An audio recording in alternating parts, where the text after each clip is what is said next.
Bonjour, je suis Régent Saint-Hilaire. Je vais vous présenter les nouveautés ados pour le secteur secondaire qui seront dans la nouvelle salle de montre.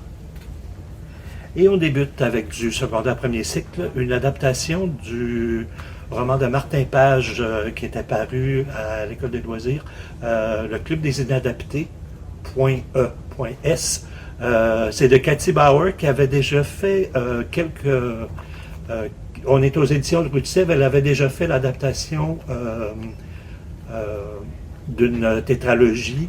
Donc, elle aime beaucoup, elle se spécialise dans les adaptations. Le Club des inadaptés, on est en France, c'est l'histoire de 4 marginaux. On est vraiment dans un dessin hyper charmant. Il y a quand même pas mal de textes, on est en lettres attachées. Donc, c'est quand même pour du bon lecteur.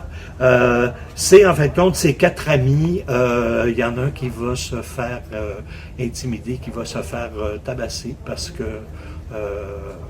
les pas gentils de l'école le soupçonnent d'être homosexuel et ils font énormément de pression. Donc, eux se sont fait un genre de petite cabane et lui est un geek. Bon, c'est 4 geeks qui font rire d'eux par tout le monde à l'école. Ils se sont fait un genre de petite cabane et lui va développer une machine. Une machine pour, en fin de compte, renverser le mauvais sort. Parce qu'il dit, bon, nous, on est des geeks, nos parents sont pauvres et on n'est pas vraiment jolis. Donc, il met une machine, il invente sa machine et à son retour, après sa convalescence, il va installer la machine dans le plafond de l'école, dans le plafond de la classe. Et étonnamment, le sort commence à tourner. Les gens qui sont beaux et riches commencent à avoir des accidents de voiture, des parents, des gens de la parenté qui décèdent. Donc, les 3 autres du Club des inadaptés paniquent un peu et on va essayer de changer la tendance. Donc, est-ce que ça s'est vraiment passé? Est-ce que c'était simplement les aléas de la vie? Ça se termine avec un happy ending, donc un genre de beau récit là, pour justement un petit peu les gens qui sont un peu plus en marge. C'est tout à fait merveilleux. La princesse guerrière d'Alexander Hutkin qui avait fait Le Roi des oiseaux, on est chez Gallimard Jeunesse. On est dans le secondaire premier cycle.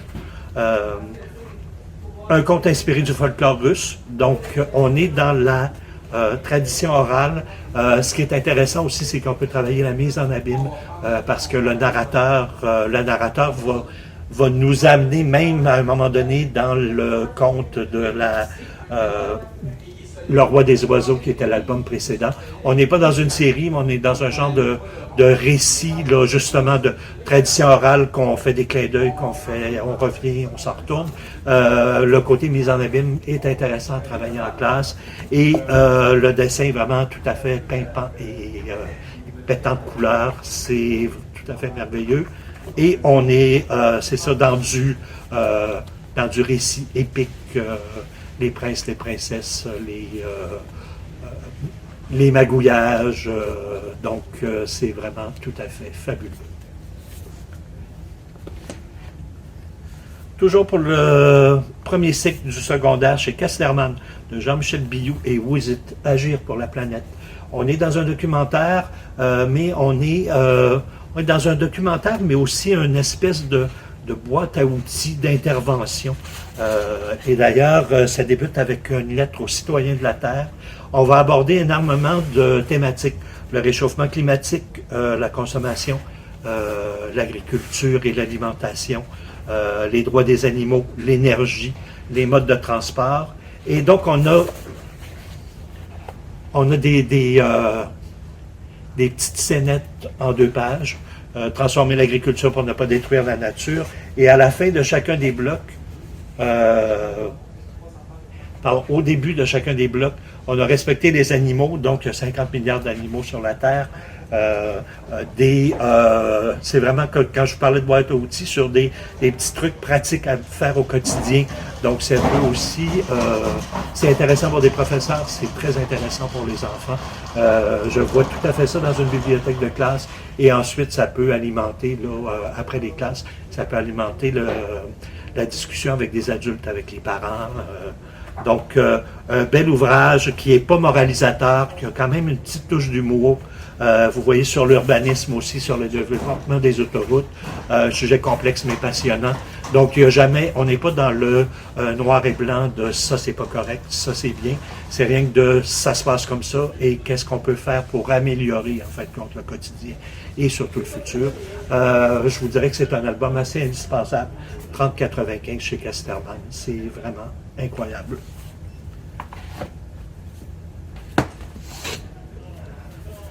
Pour le secondaire deuxième cycle de Nathan Page et Drew Shannon, Deux Torontois, c'est une traduction de l'anglais aux éditions La Pastèque, Les Jumeaux Montaigu. Le premier tome s'intitule La main de la sorcière. Ça se passe en 1969, on est aux États-Unis, on est vraiment dans un roman graphique, donc avec quand même pas mal de textes, c'est hyper touffu, ça commence en fin de compte comme une enquête, c'est deux jumeaux orphelins, qui vivent chez des amis, un couple d'amis de leurs parents, qui ont une jeune fille de même âge qu'eux. Donc, il y a des espèces de petits intérêts amoureux entre les trois, certains des petites attirances, une espèce de malaise aussi qui en découle entre les deux frères.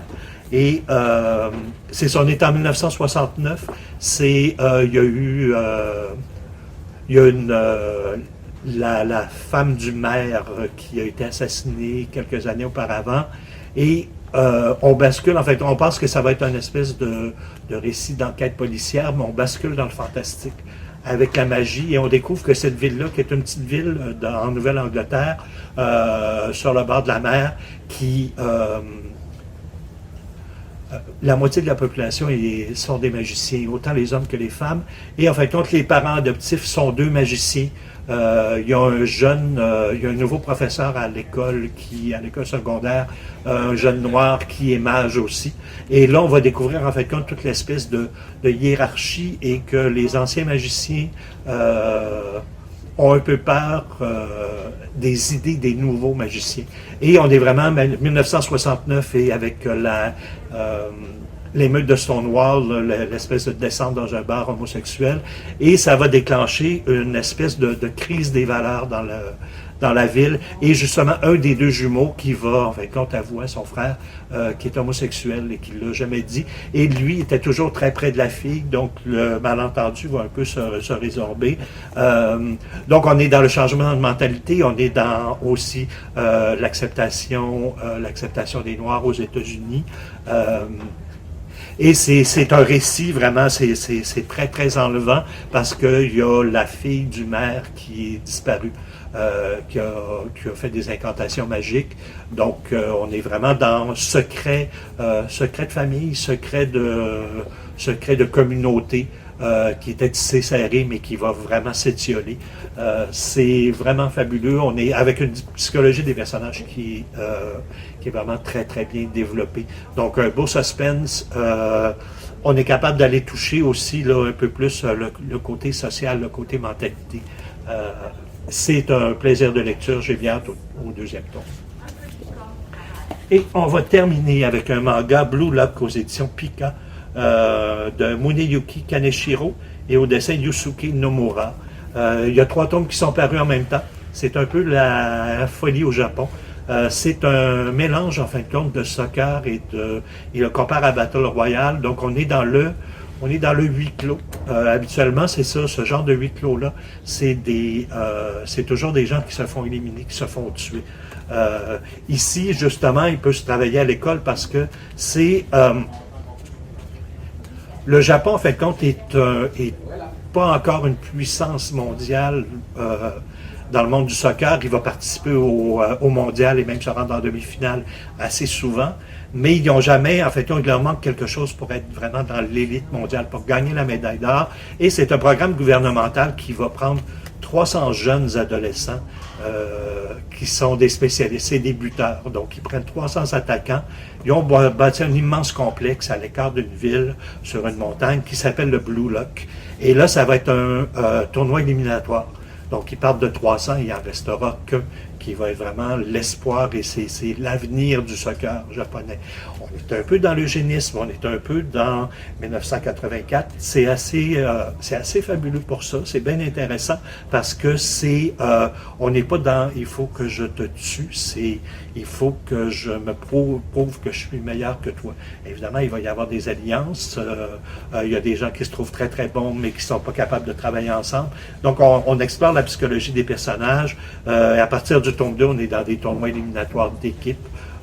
Donc moi c'est un plaisir de lecture. J'ai dévoré les 3 presque d'une traite. C'est une série qui va être quand même assez longue, probablement dans la vingtaine de tomes. C'est étonnant.